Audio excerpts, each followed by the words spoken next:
अब हम आगे कंटिन्यू करने से पहले हम आपको बताना चाहते हैं कि हम अभी तक क्या क्या पढ़ चुके हैं, ठीक है। देखिए, हम शुरू किए थे, सबसे पहले वेव्स पढ़े थे कि वेव्स क्या होती है, उसके एग्जांपल्स देखे थे। उसके बाद में अलग अलग बेसिस पे हम वेव को अलग अलग क्लासीफाई किए थे, मीडियम के रिक्वायरमेंट पे क्लासीफाई किए थे, डायरेक्शन ऑफ प्रोपगेशन के ऊपर, एनर्जी प्रोपगेशन के ऊपर ऊपर एक्सप्लेन किए थे, वाइब्रेशन ऑफ मीडियम पार्टिकल के बेसिस पर। उसके बाद में हमने कुछ इंपॉर्टेंट पॉइंट देखे थे। उसके बाद में कुछ मिक्स्ड पी और एस वेव की बात किए थे, जिसमें हम रिपल और सिस्मिक वेव की बात किए थे, ठीक है। और फिर हम क्या किए थे, एग्जाम्पल्स लेके इस चीज़ को सारे जो जो पढ़े थे क्लासिफिकेशन, उसको हमने क्या किया था, समराइज किया था, ठीक है। उसके बाद में हम फंडामेंटल एलिमेंट्स ऑफ वेव की बात किए थे, जिसमें frequency, wave number, angular frequency, wave speed, ये सब फॉर्मूलाज देखे थे। फिर हमने एक अच्छा इंपॉर्टेंट पॉइंट देखा था कि मतलब मीडियम अगर दिया हो तो वेलोसिटी कांस्टेंट रहती है, सोर्स दिया हो तो फ्रीक्वेंसी कांस्टेंट रहती है। उसके बेसिस पर हमने एक कांस्टेंट बिल्ड किया था कि अलग अलग मीडियम पे अगर हम जाते हैं तो अगर सोर्स सेम है तो इसकी जो फ्रीक्वेंसी होगी वो सेम होगी, लेकिन वेलोसिटी क्या होगी, अलग अलग, उससे कॉरस्पॉन्डिंग लैम्डा भी क्या होगा, अलग अलग। फिर हम आगे आए थे, फिर हम बोले थे किसी भी प्लेन प्रोग्रेसिव वेव की अगर बात करें तो कोई पॉइंट है, जब ये वेव यहाँ पे जाएगा तो ये इसका वाइब्रेशन होगा, तो हम पता किए थे कि ये जो डिस्प्लेसमेंट होगी ये क्या होगा। तो हमें आया था y equal to a sine omega t plus minus k plus 5। और यहाँ पे प्लस माइनस किस तरह आएगा, प्लस आएगा जब दोनों प्लस प्लस या माइनस माइनस प्लस माइनस या माइनस प्लस होंगे। माइनस कब आएगा, जब दोनों प्लस या दोनों माइनस होंगे, मतलब सेम साइन होंगे तो नेगेटिव आएगा, अपोजिट साइन होंगे तो पॉजिटिव आएगा। इस तरह हमने देखा था। फिर हमने बोला था कि साइन के आगे जितने भी होते हैं उसको हम थीटा लिखते हैं, उसको बोलते हैं फेज एंगल। और हमने फिर बात की थी इनिशियल फेज एंगल क्या होता है, अगर टी इज इक्वल टू 0 और एक्स इक्वल टू 0 पे बात करें, जो इसका डिस्प्लेसमेंट होगा उससे कॉरेस्पॉन्डिंग जो एंगल होगा उसको हम क्या बोलते हैं, इनिशियल फेज एंगल, ये हम पढ़े थे। फिर हम बोले थे कि यही जो पार्टिकल है जिसका डिस्प्लेसमेंट हो रहा है, इसी पार्टिकल की वेलोसिटी क्या होगी, तो वेलोसिटी जो आएगी वो आई थी d y by d t is equal to a omega cos omega t plus minus के एक्स, जिसको हम मैक्सिमम वेलोसिटी की बात करते हैं, यहाँ पे कॉस की मैक्सिमम वैल्यू 1 होती है तो ए ओमेगा आ जाता था। तो यहाँ पे हमने क्या पढ़ा, इस पार्टिकल की डिस्प्लेसमेंट, इस पार्टिकल की वेलोसिटी क्या होगी। फिर हमने बोला कि अगर ये वेव मूव कर रही है और ये पार्टिकल डिस्प्लेसमेंट शो कर रहा है तो इसकी कुछ वेलोसिटी होगी, तो इस पार्टिकल की वेलोसिटी और इस वेव की वेलोसिटी के बीच में क्या रिलेशन होगा, तो जो आया था wave particle velocity is equal to plus minus v del y by del s, जिसको हम बोले थे प्लस माइनस, इसको बोलते थे वेव वेलोसिटी, और इसको डेल वाई डेल एस मतलब वाई एक्स ग्राफ का क्या हमने देखा था, स्लोप देखा था, ठीक है। तो यहाँ पे प्लस माइनस फिर वही बात आई थी, तो प्लस कब आएगा, जब माइनस एक्स डायरेक्शन में मूव करेगा, माइनस एक्स डायरेक्शन में मूव करेगा, और माइनस कब आएगा, जब ये प्लस डायरेक्शन में मूव करेगा, ठीक है। और यहाँ पे स्लोप को हम क्या लिख दिए थे, tan थीटा लिख दिए थे। और हमें बोला था कि अगर वाई एक्स ग्राफ पे दिया हुआ है तो मान लो किसी पॉइंट पे हमें देखना, तो वहाँ पर स्लोप देखेंगे, स्लोप की साइन देखेंगे, उसके बाद में डायरेक्शन किस डायरेक्शन में मूव कर रहा है वहाँ पर रखेंगे, तो इसके कॉरेस्पॉन्डिंग क्या आता था, पार्टिकल की वेलोसिटी आती थी और किस डायरेक्शन में मूव कर सकता है, अपवर्ड डाउनवर्ड, वो बताता था, ठीक है। उसके बाद में हमने delta five delta x delta T में रिलेशन देखा था, इस पर भी क्वेश्चन आते हैं, ठीक है। उसके बाद में हमें कंडीशन की बात किए थे कि अगर मान लो कोई वेव ट्रेवलिंग वेव है तो कैसे हम उसको प्रूव करेंगे। तो सबसे पहला कंडीशन था कि वो फंक्शन में होना चाहिए T plus minus x by we T plus minus x या ओमेगा टी प्लस माइनस के एक्स के फॉर्म में होना चाहिए।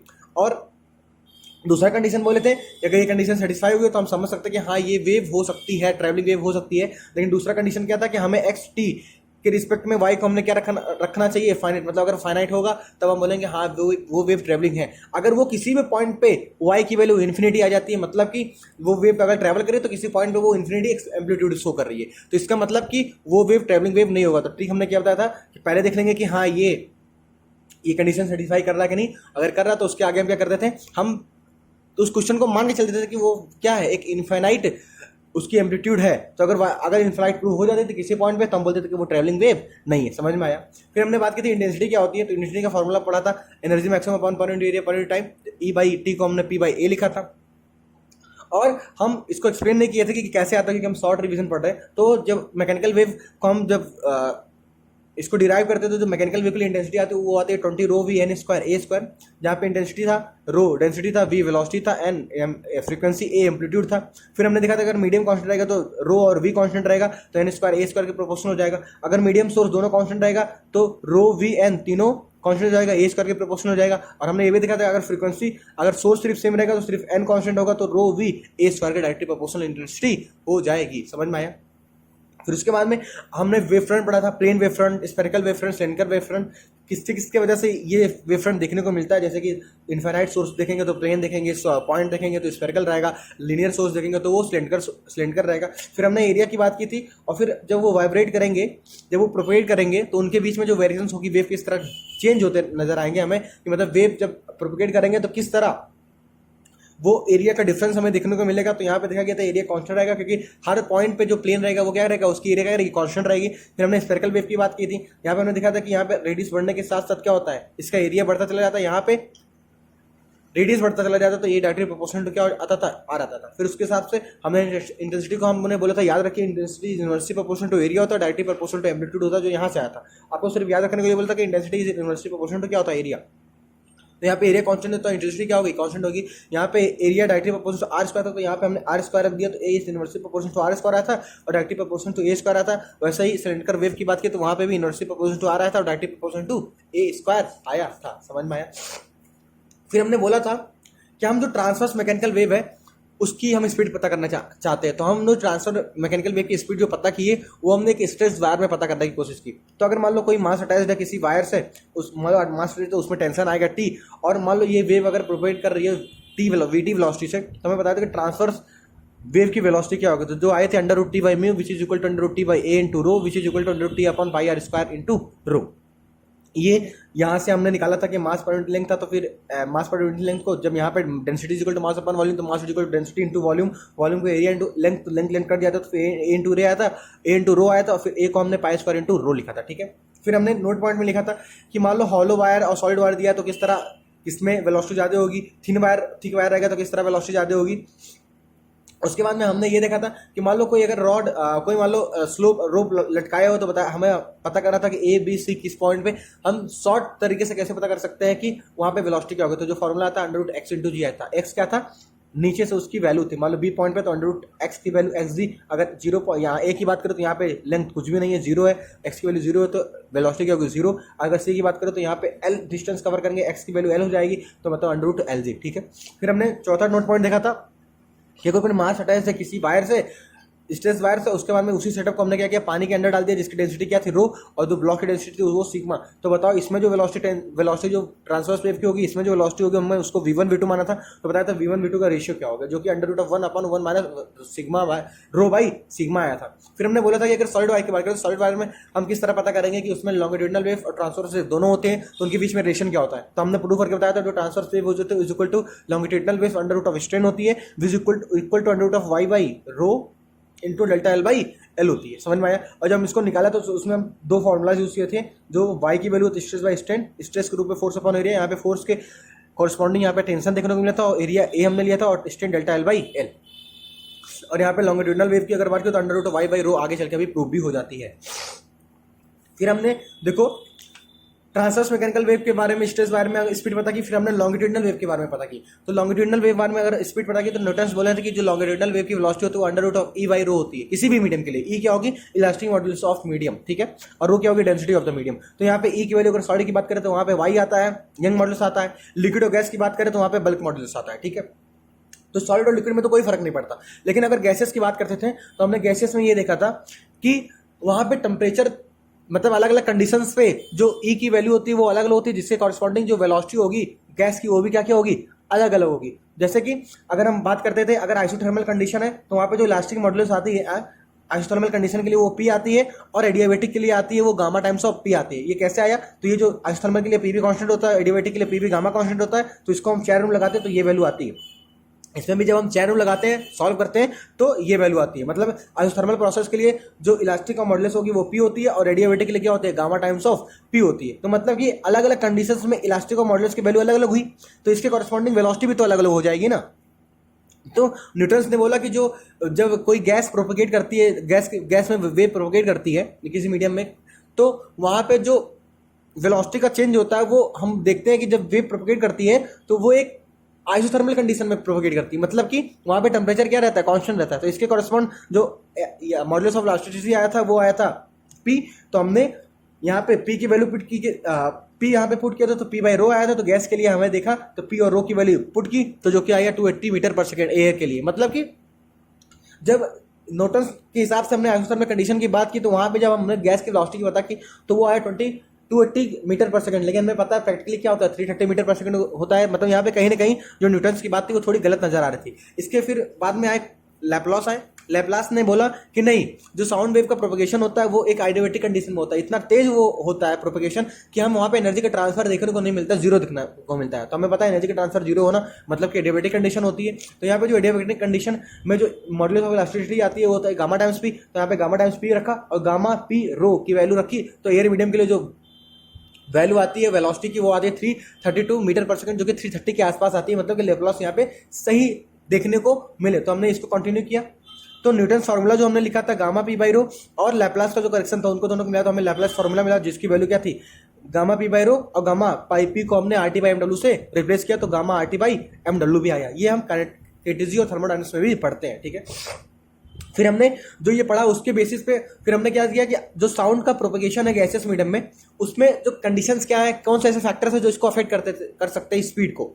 तो सबसे पहले हमने पढ़ा टेम्परेचर इफेक्ट। तो टेम्परेचर जो यहाँ पे अंडर रूट ऑफ टी के प्रोपोर्शनल है, तो यहाँ पे V1 V2 के लिए under root T1 by T2 हो जाएगा। और अगर लेस देन 5% की बात करेंगे तो यहाँ पे बाइनोमियल एक्सप्रेशन लगेगा जो कि delta V by b percentage equal to half delta T by T into 100 आएगा, जो कि लेस देन 5% या इक्वल टू 5% के लिए वैलिड होता है। फिर V directly proportional to under root T आया था, उसके लिए हमने ग्राफ ड्रॉ किया था। फिर हमने बोला था कि चलो ठीक है हम अलग अलग टेम्परेचर पे अलग अलग वेलोसिटी की बात कर लेंगे, लेकिन मान लो 30 डिग्री के अंदर की अगर बात हुई टेम्परेचर चेंज की, तो फिर उस तरीके से वेलोसिटी का वेरिएशन किस तरह हमें देखने को मिलेगा। तो हमने फॉर्मूला ड्राइव किया था, जो किसी भी टी टेम्परेचर पर वेलोसिटी जो होगी वो V0 0 degree Celsius velocity into 1 plus T by 546 रखेंगे। तो जो ट्रांसवर्स वेलोसिटी आएगी वो आएगी V0 into 1 plus T by 546। यहाँ टी किस में रखेंगे, डिग्री सेल्सियस में रखेंगे, ठीक है। फिर उसके बाद में हम बात करते थे, ये तो बात हुआ कि मान लो लेस देन 30% या लेस देन या इक्वल टू 30% में जब चेंज हम करेंगे टेम्परेचर में, तो बताओ गैसियस वेलोसिटी किस तरह चेंज होगी। हमने उसको स्पेसिफाई कर दिया एयर के लिए कि अगर मान लो एयर अगर होगी तो उसके हिसाब से मैं किस तरह हमें देखने को मिलेगा variation in velocity gaseous medium में, एयर के मीडियम में। एयर के हमने स्पेसिफाई किया, एयर यहाँ पे बात की। तो उसके बाद हमें पता चला कि जो एयर में जो 0 डिग्री सेल्सियस पे वेलोसिटी होती है वो थी 330 मीटर पर सेकंड। तो यहाँ पे 330 मीटर पर सेकंड रख दिया, तो V0 पहले मल्टीप्लाई किया तो V0 आया प्लस 330 टी बाई अपॉन 546। तो 330 अपॉन 546 डिवाइड किया तो हमारा आया 0.61। मतलब जो किसी टी टेम्परेचर पे जो वेलोसिटी होगी एयर में वो होगी V0 प्लस 0.61 इंटू टी। मतलब कि इसको अगर इधर लाए तो VT माइनस V0 होगा। मतलब कि 1 डिग्री चेंज करने पे जो वेलोसिटी का चेंज आएगा एक गैसियस मीडियम में एयर में वो कितना आएगा, 0.61 मीटर पर सेकंड आएगा, ठीक है। तो यही पे हमने लिखा था टेम्परेचर अगर इंक्रीज किया जाएगा 1 डिग्री सेल्सियस में तो जो स्पीड होगी सांस की इंक्रीज कर जाएगी 0.61 मीटर पर सेकंड। फिर हमने प्रेशर का इफेक्ट देखा था। तो प्रेशर इफेक्ट में हमने देखा था कि जो पी बाई रो होता है वो कांस्टेंट होता है, मतलब कि अगर प्रेशर बढ़ेगा उससे कॉरस्पॉन्डिंग डेंसिटी भी बढ़ जाएगी। तो मतलब पी बाई रो की वैल्यू क्या रह जाएगी, कांस्टेंट। तो गामा पी बाई रो में पी बाई रो की वैल्यू क्या रहेगी, कांस्टेंट। तो यहाँ पे वेलोसिटी क्या रह जाएगा, कांस्टेंट। मतलब कि वेलोसिटी का कोई चेंज नहीं होगा, अगर प्रेशर हम चेंज करते हैं क्योंकि उसकी कॉरस्पॉन्डिंग हमें डेंसिटी को चेंज होने को मिलता है। मतलब डिनोमिनेटर बढ़ता है तो डिनोमिनेटर की वैल्यू बढ़ जाती है, मतलब न्यूमरेटर बाई डिनोमिनेटर की रेशियो क्या रह जाती है, सेम रह जाती है। इससे वेलोसिटी क्या रह जाती है, कांस्टेंट रह जाती है, ठीक है। फिर हमने एक नोट पॉइंट लिखा कि अगर किसी क्वेश्चन में टेम्परेचर और प्रेशर दोनों चेंज हो रहा है तो हमें टेम्परेचर के इफेक्ट को मान के आगे बढ़ जाना है। फिर हमने पढ़ा कि अगर नेचर ऑफ गैसेस मीडियम का इफेक्ट किस तरह हमें देखने को मिलेगा। वेलोसिटी ऑफ गैस की बात करेंगे तो V is directly proportional under root of gamma by MW होता है। तो अलग अलग वेलोसिटी के लिए अलग अलग गामा और मॉलिक्यूलर वेट की वैल्यू रख देंगे। हमने मोनोटॉमिक, डायटोमिक, ट्राइटोमिक के लिए गामा की वैल्यू फाइंड की। तो गामा की वैल्यू फाइंड करने के लिए CP बाई CV चाहिए, और CP बाई CV के लिए तो CV और CP की वैल्यू हमने गामा मोनोटॉमिक, डायटोमिक के लिए और पॉलीटॉमिक के लिए बात की। यहाँ पे अगर पॉलीटॉमिक लीनियर होगा तो डायटोमिक की तरह काम करेगा, अगर यहाँ पे पॉलीटॉमिक स्पेसिफिकली नॉन लीनियर होगा तब हम ये वैल्यू लिखेंगे। समझ में आया। फिर हमने बोला कि चलो ठीक है, ये किसी एक गैसेस के लिए बात कर लिया, आप किसी एक पार्टिकल के लिए, किसी एक मतलब कि कोई मॉलिक्यूल के लिए बात कर लिया। लेकिन अगर मान लो mixture of molecule, mixture of gases particle है तो उसके लिए आप क्या करेंगे, तो वहाँ पे हमें MW को मॉलिक्यूलर वेट ऑफ मिक्सचर रखना पड़ेगा, गामा को गामा मिक्सचर रखना पड़ेगा। तो गामा मिक्सचर की जो वैल्यू आएगी वो CP mixture upon CV mixture आएगी, और मॉलिक्यूलर वेट का जो मिक्सचर आएगी वो इस तरीके से, और गामा मिक्सचर की वैल्यू कुछ इस तरीके से आते थे, ठीक है। फिर हमने बोला कि बताओ उसी गैसेस मीडियम की अगर बात करें तो वहाँ पे हमें ह्यूमिडिटी के मतलब डेंसिटी की चेंज को हम किस तरह देख सकते हैं। तो हमें पता था V is inversely proportional to 1 directly proportional to gamma RT by gamma p by rho होता है। तो मतलब V is directly proportional to 1 upon under root में रो आया। मतलब ये यहाँ पे इस तरह चेंज होने को नजर आता है। और हमें पता है P is equal to rho RT by MW, तो मतलब सबको कांस्टेंट कर देते तो रो इज डायरेक्टली प्रोपोर्शनल क्या हो जाएगा, MW हो जाएगा। फिर हमने मॉलिक्यूलर वेट ऑफ गैस के लिए लिखा, तो यहाँ पे नाइट्रोजन ऑक्सीजन होता है, मतलब 28 से लेकर 32 तक वेरी करता है, जिसकी वैल्यू आती है एवरेज 28.8। और अगर ह्यूमिड एयर की बात करें तो यहाँ पे एयर भी ड्राई एयर के साथ साथ वाटर आता है, मतलब 18 से लेकर 28.8 तक चेंज होता है। तो जो मॉलिक्यूलर वेट है वो हमें कहीं ना कहीं ह्यूमिड एयर से क्या नजर आ रही है, कम। तो molecular weight of dry air की क्या आ रही है, ज़्यादा आ रही है, क्योंकि देखो यहाँ पर 20 से 32 चेंज होगा। और जब मॉलिक्यूलर वेट ज़्यादा आ रही है तो मतलब कि ह्यूमिड एयर का डेंसिटी भी क्या आएगा, ज़्यादा। तो डेंसिटी ज़्यादा तो वेलोसिटी क्या होगी, कम। मतलब कि ह्यूमिड एयर की जो वेलोसिटी होगी कम होगा with respect to dry air. समझ में आया। फिर हमने तो वेलोसिटी ऑफ तो हमने देखा कि जो मॉलिक्यूलर वेट होगा ड्राई एयर को ज़्यादा होगा तो मतलब डेंसिटी भी मॉलिक्यूलर वेट की क्या होगी, ज़्यादा। और डेंसिटी जो ड्राई एयर की ज़्यादा होगी तो वेलोसिटी क्या होगी, कम। मतलब कि ड्राई एयर की वेलोसिटी क्या होगी, कम होगी with respect to humid air. तो यहाँ से क्वेश्चन हमें देखने को मिलता है। फिर हमने बताया कि अच्छा विंड का क्या इफेक्ट होगा, तो मैंने अलग अलग ऑब्जर्वर O1 O2 O3 रखा था। और मान लो यहाँ सोर्स से V वेलोसिटी से साउंड निकल रही है और मान लो विंड चल रहा है किसी एंगल थीटा पे VW वेलोसिटी से, तो इसका जो कॉस कंपोनेंट होगा वो इसको सपोर्ट करेगा, इसका जो साइन कंपोनेंट होगा वो O2 ऑब्जर्वर को सपोर्ट करेगा। और यहाँ पे जो O3 ऑब्जर्वर होगा उसको क्या करेगा, जो वेलोसिटी साउंड मूव करते हैं उसका अपोजिट वेलोसिटी में विंड VW cos थीटा से मूव करे, तो यहाँ पे क्या हो जाएगा, माइनस। तो ऑब्जर्वर O1 के लिए ऐड होगा, O2 के लिए ऐड होगा और O3 के लिए क्या हो जाएगा, माइनस हो जाएगा। समझ में आया। फिर हमने देखा था कि बताओ कि अगर कोई मीडियम, अलग अलग मीडियम में साउंड प्रोपेगेट करते तो वहां पे जो वेव की जो मूवमेंट होगा वो किस तरह होगा। तो हमने बोला एयर और वाटर की अगर बात की तो एयर में हमें देखने को मिलता है 330 मीटर पर सेकंड होता है, वाटर में 1450 मीटर पर सेकंड होता है, मतलब 1450 मीटर पर सेकंड होता है। मतलब कि वाटर में जो वेलोसिटी होती है वो ज़्यादा होती है कहीं ना कहीं, मतलब कि ये एयर की बात करें इसके रिस्पेक्ट में यहाँ पे बहुत ज़्यादा होती है वाटर की वेलोसिटी, मतलब एयर में वेलोसिटी कम होती है। मतलब कि एयर कहीं ना कहीं साउंड को प्रोपेगेट करने में रेस्ट्रिक्ट कर रहा है। मतलब कि यहाँ पे जो एयर है वो act as a denser medium काम कर रहा है साउंड वेव के लिए, और वाटर क्या काम कर रहा है, एक रियरर मीडियम की तरह काम कर रहा है। तो मतलब साउंड वेव अगर डेंसर से रियरर में जाएगी तो हमें पता है रियरर में जाती है तो वो अवे फ्रॉम नॉर्मल शिफ्ट कर जाती है। तो हमने अवे फ्रॉम नॉर्मल शिफ्ट करके दिखाया है, ठीक है। फिर हमने साउंड की कैरेक्टरिस्टिक बात करी थी, तो मतलब अलग अलग लाउडनेस पे इंटेंसिटी क्या होगी उसके बारे में हमने रिलेशन बात किया। और अगर हमने ड्यूरो डेसिबल की बात की तो वहाँ पे जो इंटेंसिटी हो जाती है वो हो जाती है थ्रेशोल्ड ऑफ हियरिंग, जिसकी वैल्यू होती है 10⁻⁻12 वेबर पर मीटर स्क्वायर। और हमने L = 10 log base 10 I/I0 हमने एक फॉर्मूला ये भी बताया था, इससे समझ में आया। अब हम बात करते हैं सुपरपोजिशन ऑफ प्रिंसिपल की। तो हमने यहाँ तक बात की थी, अब हम आगे बात करते हैं सुपरपोजिशन ऑफ प्रिंसिपल की। देखिए सुपरपोजिशन ऑफ वेव क्या होता है, इसमें हम क्या पढ़ेंगे। देखो मान लो कोई एक वेव है वो आ रही है, एक कोई दूसरी वेव है वो भी आ रही है, एक कोई तीसरी वेव है वो भी आ रही है। तो जब सभी अलग अलग वेव्स आएंगी तो किसी एक पॉइंट पे क्या होगा, तीनों वेव क्या होगी, सुपर इम्पोज करेगी। और यहाँ पे जब सुपर इम्पोज करेगी ना तो यहाँ का जो पार्टिकल होगा ना उसका जो एम्पलीट्यूड होगा वो क्या होगा, इन तीनों का क्या होगा, रिजल्टेंट होगा। समझ में आया। तो हम क्या पढ़ने वाले हैं इसमें कि जब कोई वेव सुपर इम्पोज करती है तो उसका जो वहाँ पे रिजल्टेंट जो बनता है वेव, उस रिजल्टेंट वेव की एम्पलीट्यूड क्या होगी। समझ में आया। उस वेव का इक्वेशन क्या होगा वो हमें यहाँ पे पता करना होता है, ठीक है। तो हम देखते हैं कि जब मान लो कोई एक y1 वेव आया, एक y2 वेव आया, एक y3 वेव आया, ठीक है। तो अलग अलग वेव को जब हम ऐड करते हैं तो जो रिजल्टेंट वेव यहाँ पे हमें देखने को मिलता है वो क्या देखने को मिलता है, तीनों को हम जब वेक्टर सम करते हैं तो वो हमें देखने को मिलता है। तो यहाँ पे हम क्या देखते हैं कि जब अलग अलग वेव्स हमें एक जगह सुपर इम्पोज करने को मिलती हैं तो हम जो वहाँ का रिजल्टेंट वेव इक्वेशन लिखेंगे वो तीनों वेव इक्वेशन में क्या लिखेंगे, रिजल्टेंट। समझ में आया।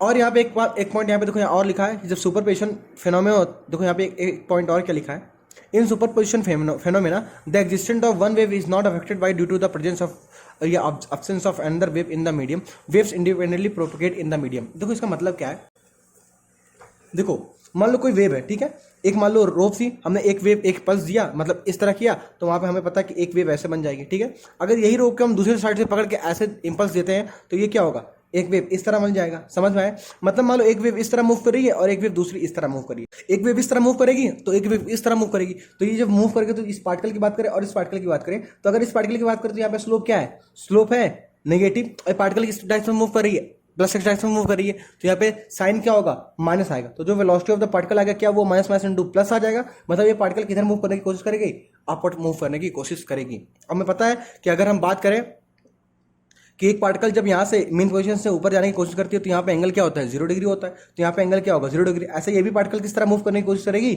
ऊपर मूव करने की कोशिश करेगी, जिसका एंगल क्या होगा, 0 डिग्री। तो यहाँ पे डेल्टा फाई क्या आ रहा है, 0 आ रहा है। अब जब ये पार्टिकल जाके दोनों टकराएंगी, जब ये दोनों पार्टिकल क्या होगी, आएंगी, और जब यहाँ पे सुपर इम्पोज होगी किसी पॉइंट पे, ये भी पार्टिकल आएगी, ऊपर जाने की कोशिश करेगी, यहाँ पे भी आएगा तो ये भी ऊपर जाने की कोशिश करेगा। तो उसका जो रिजल्टेंट बनेगा वो किस तरह बनेगा, समझ में आया? मतलब कि इसकी वजह से जो एम्पलीट्यूड होगी और इसकी वजह से जो एम्पलीट्यूड होगी, दोनों को पार्टिकल, दोनों ही की वेव की वजह से जो एम्पलीट्यूड होगी वो क्या हो जाएगी, यहाँ पर मैक्सिमम हो जाएगी। समझ में आया? और जब ये पार्टिकल जब दोनों फिर वापस जाने लगेंगे तो यहाँ पे हम देखने को ये पाएंगे कि जो ये वाला वेव है वो हम देखने को पाएंगे कि जो ये वाला वेव है ये कुछ आगे जाती हुई नजर आ रही है और जो ये वाला वेव है वो कुछ आगे जाती हुई नजर आ रही है। मतलब कि जब कोई दो वेव एक दूसरे के साथ सुपर इम्पोज होंगे, अगर फेज एंगल 0 है तो उनका एम्पलीट्यूड मैक्सिमम देखने को मिलता है, और वो पार्टिकल जब एक जगह होते हैं तो वहाँ उनका एम्पलीट्यूड क्या देखने को मिलता है, मैक्सिमम देखने को मिलता है। और जब वो पार्टिकल फिर दोबारा अपने पाथ को रिट्रेस मतलब वापस जाते हैं तो वो सेम फ्रीक्वेंसी सेम एम्पलीट्यूड सब कुछ लिए जाते हैं। मतलब कि जब दोनों सुपर इम्पोज होते हैं तो उसके बाद में जब वापस जाते हैं दोनों अलग अलग होते हैं तो उनका जो पहला आने वाला वेव था और जो वो जाते हैं वहां से पास हो जाते हैं सुपर इम्पोज होने के बाद, उनमें कोई अंतर हमें देखने को नहीं मिलता है। वैसे ही अगर हम दूसरी बात करें कि कोई मान लो एक वेव है इस तरह जा रही है, इसका एम्पलीट्यूड मान लो A1 है, ठीक है, इस तरह, और मान लो दूसरी तरफ से हमने एक वेव बनाया, इसको ऊपर से किया तो ये ऐसे ऐसे मूव करेगी। हमने क्या किया, मान लो नीचे से इस तरह किया तो यहाँ पे जो वेव बनेगी क्या कुछ इस तरह बनेगी और इसका एम्पलीट्यूड मान लो क्या है A2 है। अब जब ये दोनों वेव सुपर इम्पोज करके देखो, ये पार्टिकल ऊपर जाने की कोशिश कर रहा है, इसका एंगल मान लो 0, तो ये पार्टिकल नीचे जाएगा तो इसका एंगल क्या होगा पाई, क्योंकि हमें पता है। देखो अगर हम बात करें एक पार्टिकल ऊपर जा रहा है तो ये अगर 0 डिग्री पे है, इसका जो उल्टा डायरेक्शन में अगर मूव करते हैं एंगल कितना होगा 5, तो यहाँ पे डेल्टा पाई कितना होगा, डेल्टा फाई कितना होगा पाई होगा। मतलब यहाँ पे डेल्टा फाई की वैल्यू क्या आ रही है, पाई आ रही है। तो जब ये दोनों वेव क्या होगा सुपर इम्पोज करेंगे किसी पॉइंट को, तो देखो किसी पॉइंट पे मान लो सुपर इम्पोज करेंगे तो ये वाला पार्टिकल बोलेगा ऊपर जाने को, ये वाला पार्टिकल बोलेगा नीचे जाने को। तो जो इसका रिजल्टेंट आएगा वो किस तरह आएगा, अगर ये दोनों मान लो A1 है और ये भी मान लो A1 है तो यहाँ पे देखो हमें किस तरह देखने को मिलता है, ये पॉइंट अगर मान लो है तो यहाँ पे हमें रिजल्टेंट क्या देखने को मिलेगा, 0 देखने को मिलेगा। मतलब रिजल्टेंट एम्पलीट्यूड क्या देखने को मिलेगा, 0 देखने को मिलेगा। अगर मान लो ये एम्पलीट्यूड ज़्यादा होती तो ये जो रिजल्टेंट वेव आती है वो कुछ इस तरह आती है। अगर ये वाला वेव ज़्यादा एम्पलीट्यूड ज़्यादा होता तो इसका जो रिजल्टेंट होता ना कुछ इस तरह देखने को मिलता। मतलब कि अगर दो वेव सुपर इम्पोज करी जिसका फेज एंगल पाई है तो यहाँ पे हमें क्या देखने को मिल रहा है, मिनिमा देखने को मिल रहा है। यहाँ पे क्या देखने को मिल रहा है, यहाँ पे जो एम्पलीट्यूड हो रही है वो इसके और इसके दोनों के रिस्पेक्ट में क्या आ रही है, कम नजर में आ रही है। तो यहाँ पे हमें क्या देखने को मिल रहा है, मिनिमम एम्पलीट्यूड देखने को मिल रहा है। और फिर ये जो वेव दोनों एक जगह सुपर इम्पोज के वापस जाएंगी तो ये कुछ अपने हिसाब से चलता चला जाएगा और ये वाला जो पहले आया था उस तरीके से मूव करता हुआ चला जाएगा। मतलब इन दोनों के एम्पलीट्यूड फ्रीक्वेंसी में आपस में कोई लेना देना नहीं। मतलब दो वेव अगर सुपर इम्पोज की वो एक जगह आई, उसके बाद में जब दोनों अलग हुई तो दोनों का जो नेचर रहेगा आने और जाने के बाद वो क्या रहेगा, सेम ही रहेगा। तो वही हमने यहाँ पे लिखा है। In superposition phenomena, the existence of one wave is not affected by due to the presence or absence of another wave in the medium. Waves independently propagate in the medium. समझ में आया? अब हम बात करते हैं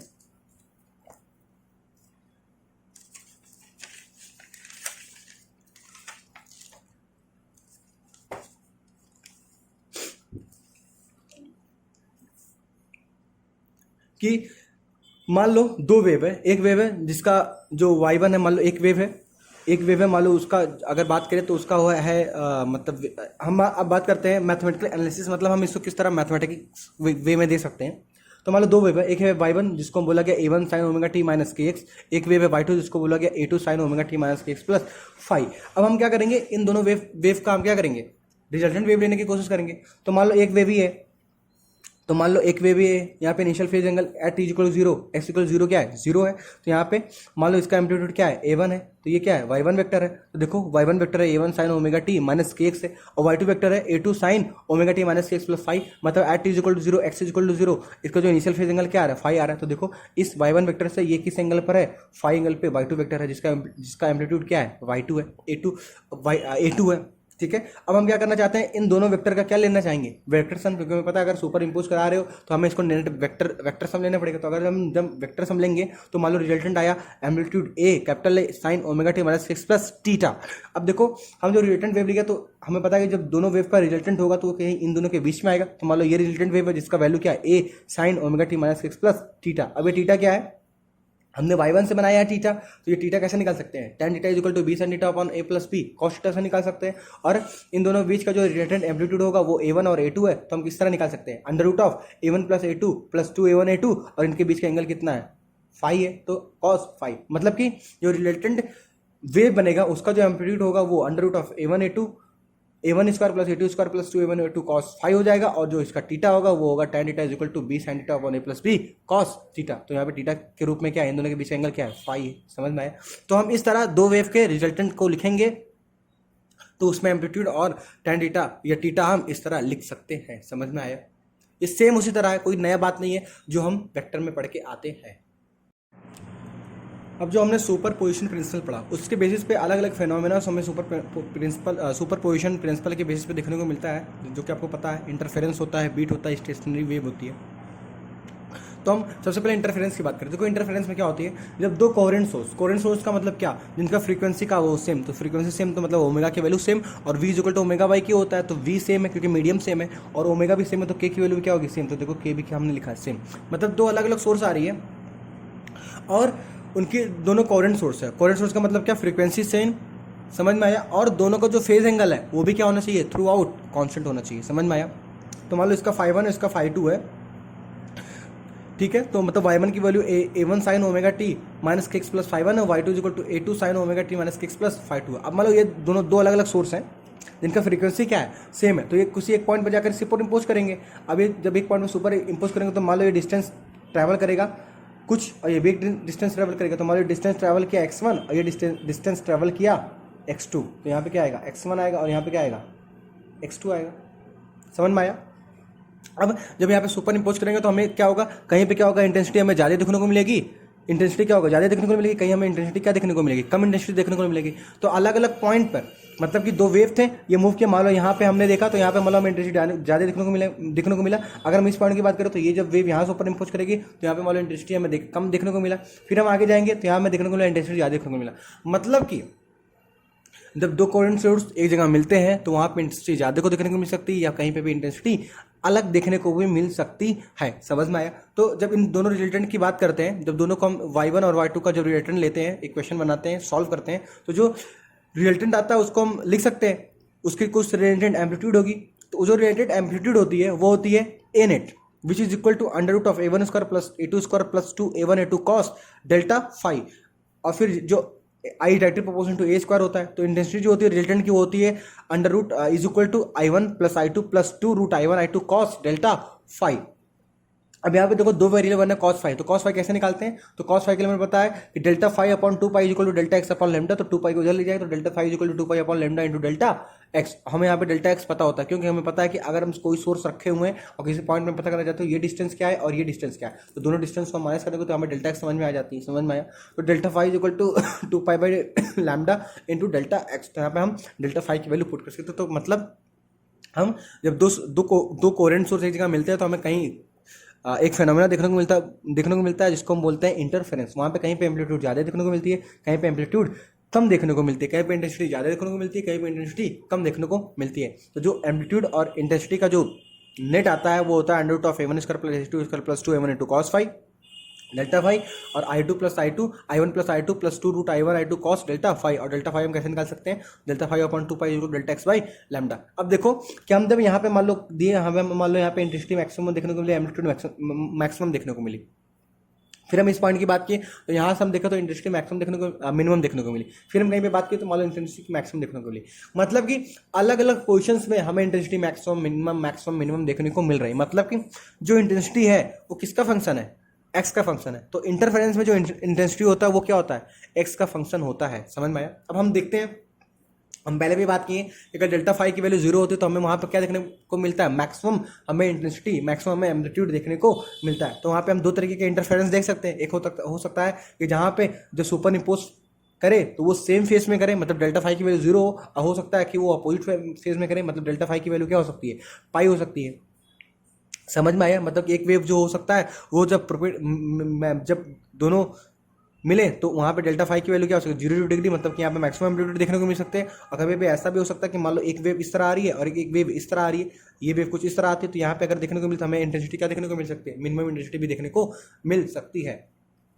तो हम दो तरह के इंटरफेरेंस पढ़ते हैं, एक बोलते हैं कंस्ट्रक्टिव इंटरफेरेंस, एक बोलते हैं डिस्ट्रक्टिव इंटरफेरेंस। कंस्ट्रक्टिव इंटरफेरेंस का मतलब ये है कि वहाँ पे इंटेंसिटी और एम्पलीट्यूड हमें क्या देखने को मिलेगा, मैक्सिमम। तो हम देखो एक मैथमेटिकल वे की हम बता रहे हैं, मैथमेटिकल तरीके से बता रहे हैं। अगर यहाँ पे हमें कंस्ट्रक्टिव इंटरफेरेंस देखने को मिलती है तो यहाँ पे देखो इंटेंसिटी का फॉर्मूला ये होता है, एम्पलीट्यूड का फॉर्मूला ये होता है। तो हमें यहाँ पे देखो हमें मैक्सिमम इंटेंसिटी आने का मतलब क्या है कि यहाँ पे कॉस की वैल्यू क्या होनी चाहिए, मैक्सिमम होनी चाहिए। और कॉस की मैक्सिमम वैल्यू क्या होती है, +1, क्योंकि हमें पता है कॉस +1 से -1 की बीच वेरी करती है। तो हमें जब मैक्सिमम इंटेंसिटी चाहिए तो हमें पता है कॉस की वैल्यू हमें मैक्सिमम करना पड़ेगा। तो मैक्सिमम की वैल्यू कितनी हो चाहिए, +1। मतलब कि यहाँ पे कॉस डेल्टा फाई की वैल्यू क्या हो जाएगी 1। तो डेल्टा फाई की वैल्यू क्या हो जाएगी 0, 2 पाई, 4 पाई, 6 पाई, 8 पाई, मतलब 2n पाई। तो कंस्ट्रक्टिव इंटरफेरेंस के लिए जो डेल्टा फाई की वैल्यू होती है वो 2n पाई होती है। और डेल्टा एक्स की करस्पॉन्डिंग, तो डेल्टा एक्स की बात करेंगे तो इसकी करस्पॉन्डिंग डेल्टा एक्स आएगी वो 0 लैम्डा, 2 लैम्डा, 4 लैम्डा,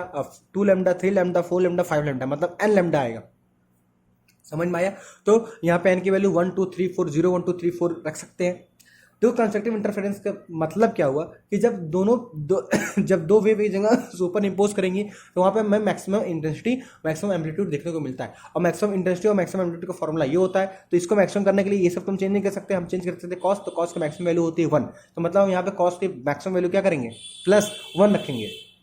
और +1 कब आता है, जब डेल्टा फाई की वैल्यू 0 होती है और डेल्टा एक्स की वैल्यू क्या होती है 0। तो 0 फिर 2 पाई फिर 4 पाई ऐसे करके 2n पाई, और डेल्टा एक्स की वैल्यू 0, 2 पाई की वैल्यू हम लिख सकते हैं लैम्डा, 2 लैम्डा, 3 लैम्डा, 4 लैम्डा, ऐसे मतलब n लैम्डा। समझ में आया।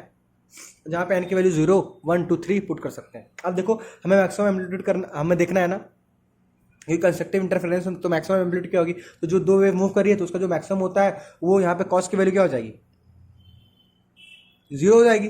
मतलब पूरी अगर देखेंगे तो यहाँ पे cos 0 की वैल्यू क्या हो जाएगी 0 हो जाएगी नहीं।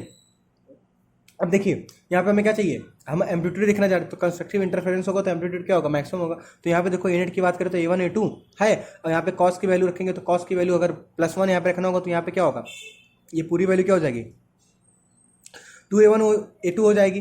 और यहाँ पे जब इसको सॉल्व करेंगे तो √A1 + A2 + 2A1 A2 cos square मतलब क्या, √A1 + A2 का।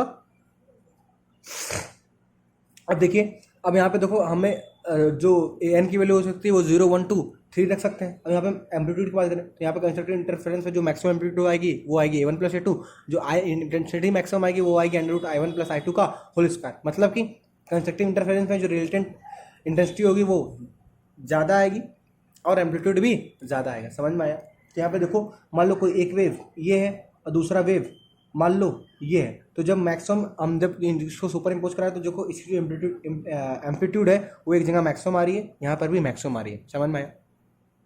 तो देखो हम इसको किस तरह याद रखेंगे, हमें पता करना पड़ेगा कंस्ट्रक्टिव इंटरफेरेंस की क्या क्या टर्म होती हैं, मतलब क्या क्या हमें कंडीशंस होती हैं। तो हमें इस तरह देखेंगे कि हमें एम्पलीट्यूड और इंटेंसिटी को क्या करना है, मैक्सिमम करना है। मैक्सिमम करना है मतलब इंटेंसिटी का जो फॉर्मूला होता है उसमें कॉस की वैल्यू हमें मैक्सिमम करनी है। और कॉस की मैक्सिमम वैल्यू कितनी होती है +1। उसके कॉरस्पॉन्डिंग जो एंगल्स आएंगे वो आएंगे 0 2 पाई 4 पाई मतलब 2n पाई, और उसके कॉरस्पॉन्डिंग जो लैम्डा आएंगे वो 0 पाई 2 लैम्डा 3 लैम्डा 4 लैम्डा ऐसे आएंगे, मतलब n लैम्डा आएंगे। समझ में आया।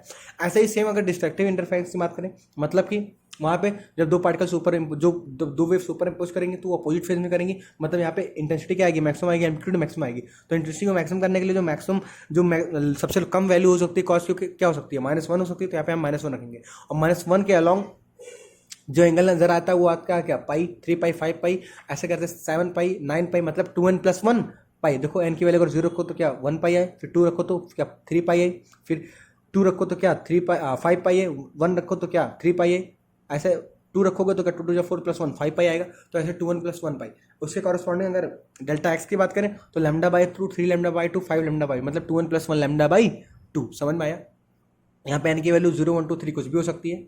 उसके बाद में मिनिमम यहाँ पे हम डिस्ट्रक्टिव इंटरफेरेंस की बात करें तो यहाँ पे इंटेंसिटी क्या देखने को मिल सकती है, मिनिमम देखने को मिल सकती है, which is equal to A1 - A2।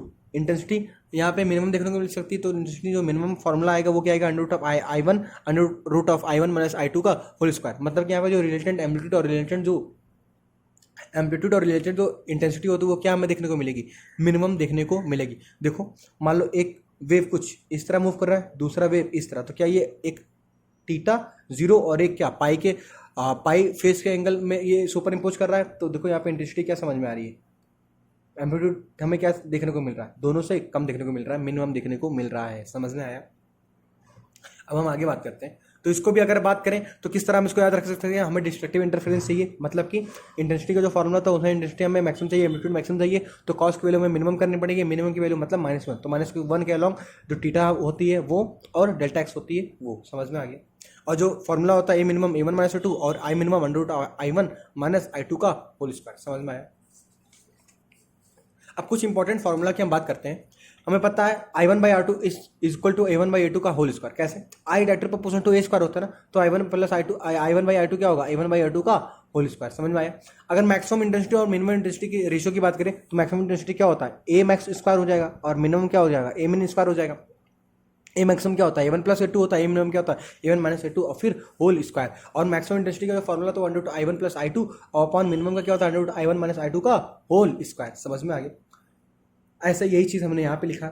ऐसे फिर I1 बाई I2 की बात करें, अब वो मैक्सिमम इंटेंसिटी और मिनिमम इंटेंसिटी की बात कर रहे हैं। तो देखो आई मैक्स बाई आई मिन क्या होता है? I max under root I1 plus I2 और आई मिन under root I1 minus I2 इसका होल स्क्वायर भी। तो I max is equal to under root I1 plus I2 का होल स्क्वायर, आई मिन under root I1 minus I2 का whole square. तो यहाँ से देखो I1 I2 किसके टर्म में? आई मैक्स आई मिन किसके टर्म में? I1 I2 के टर्म में। हम पता करना चाहते हैं कि I1 I2 का रेशियो आई मैक्स और आई मिन के टर्म में कैसा होगा। तो हम इसको सॉल्व करेंगे तो हमें क्या मिलेगा? I1 by I2 is equal to under root of I1 I max plus I min upon under root of I max minus I min का होल स्क्वायर। समझ में आया? तो इंटेंसिटी का रेशियो क्या होगा? Under root of I max plus I min upon under root of I max minus I min का whole square. समझ में आया? अब हम बात करते हैं एवरेज क्या होती है इंटेंसिटी। तो average intensity is equal to I max plus I min by 2। अब आई मैक्स और आई मिन की जब वैल्यू पुट करते हैं तो सॉल्व करने पे जो आता है वो आता है I1 प्लस I2।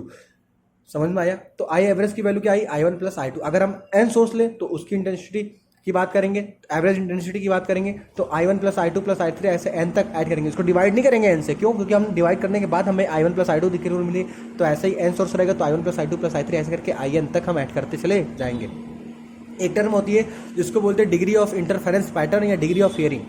देखो इसका मतलब क्या होता है? पहले इसका फॉर्मूला जो होता है वो होता है I max minus I min upon I max plus I min का इंटू 100। मतलब आई max minus I min upon I max plus I मिन इंटू 100। अब देखो इसका कहने का मतलब क्या है? इंटरफेरेंस पैटर्न या डिग्री ऑफ हियरिंग का मतलब क्या है? देखो रेडियो में हम क्या करते हैं ना, जो गोल से घुमाने वाला तो उसको घुमाते हैं तो कभी कभी क्या होता है आवाज़ फटा हुआ आता है, फिर एक बार आवाज़ क्या हो जाता है? सही हो जाता है। तो हम उसी की बात करते हैं, वही उसी की हम बात करते हैं। तो उसको बोलते हैं डिग्री ऑफ हियरिंग। मतलब हियरिंग जो कर रहे हैं, जो हम सुन रहे हैं, उसका कितना परसेंट हम सुन पा रहे हैं। ठीक समझ में आया? और हम अगर सुनना चाहते हैं कि एकदम कंट्रास्ट, मतलब कि एकदम अच्छे तरीके से सुनना चाह रहे हैं, तो उस कंडीशन की अगर बात करेंगे तो क्या होगा? तो मतलब कि हम जब उसको घुमाते हैं तो हम जब अच्छे से सुन पाते हैं, तो उस अच्छे से सुन पाने की कंडीशन में इंटेंसिटी जो होगी अलग अलग वेव से जब आ रही होगी, उसकी इंटेंसिटी क्या होगी और उसकी एम्पलीट्यूड क्या होनी चाहिए। तो जब हम परफेक्ट कंट्रास्ट की कंडीशंस की बात करें इंटरफेरेंस में, तो वहाँ पे जो इंटेंसिटी होनी चाहिए ना, दोनों वेव की वो सेम होनी चाहिए, और जो एम्पलीट्यूड होनी चाहिए वो भी क्या होना चाहिए? सेम होना चाहिए। तो हमें वहाँ पे परफेक्ट कंडीशन में जो हमें इंटरफेरेंस डिग्री ऑफ हियरिंग जो इंटरफेरेंस पैटर्न में देखने को मिलेगा वो 100% देखने को मिलेगा। तो इंटेंसिटी की बात करेंगे तो इंटेंसिटी क्या होती है? Under root of I1 plus I2 का होल स्क्वायर। हमें पता है कि कंट्रास्ट के लिए I1 और I2 सेम होना चाहिए, तो under root I1 plus under root I2 मतलब रूट 2 इंटू रूट आई, और स्क्वायर करेंगे तो 4 हो जाएगा। 2 का स्क्वायर 4 और I, मतलब कि इंटेंसिटी जो आएगी मैक्सिमम आएगी वो आएगी 4I, और एम्पलीट्यूड क्या होगा? मैक्सिमम वो होगा A1 प्लस A2। मतलब दोनों सेम हमने पता किया, कंट्रास्ट के लिए A1 प्लस A2 सेम होगा 1 है, तो मतलब A1 प्लस A2 मतलब A प्लस A कितना हो जाएगा? 2। अगर मिनिमम की बात करेंगे तो 0, और A मिनिमम की बात करें, इंटेंसिटी मिनिमम की बात करेंगे 0, और एम्पलीट्यूड मिनिमम की बात करेंगे तो वो भी क्या आएगा? 0। मतलब कि परफेक्ट कंट्रास्ट या इंटरफेरेंस के लिए जो कंडीशंस होती है वो ये होती है। समझ में आया?